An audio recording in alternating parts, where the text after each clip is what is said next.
When Charlie was a boy, he thought there was nothing so good in the world as to eat honey. Since it was only an occasional treat that he could never get enough of, he never got tired of it.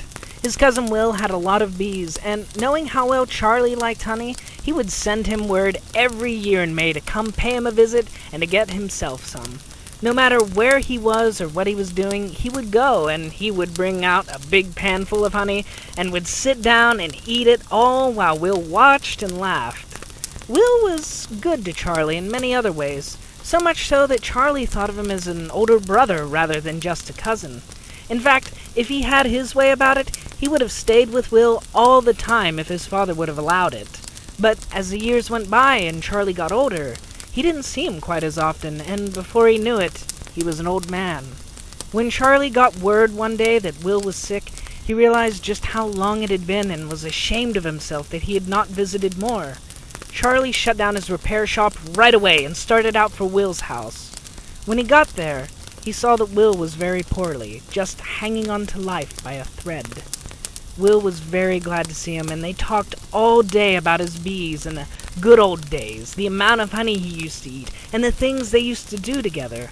When Charlie had to leave to go back to work, he took Will's hand and told him he wanted him to hurry up and get well so that he could come and see him. He smiled and said that he would stop and speak to Charlie the next time he passed by. Charlie knew deep down that he would never see him again. He worried about him all the way home and thought he would never get to sleep that night. At last he did, only to wake sometime in the night with the feeling that someone had been calling for him. He sat up in the bed and heard Will's voice as plainly as if he had been standing there in the room. "Charlie," he said, "I'm going now." That was all he said. Charlie got up and looked at his watch and saw that it was 1:05 a.m. He stirred in bed through the rest of the night as he worried until finally morning fell and it was time to go to his shop. As he was going down the street, he met some of his cousin's neighbors. They asked him if he had heard that Will had died. He said yes. He had spoken to him when he passed by at 5 minutes after 1. They looked at each other very much surprised.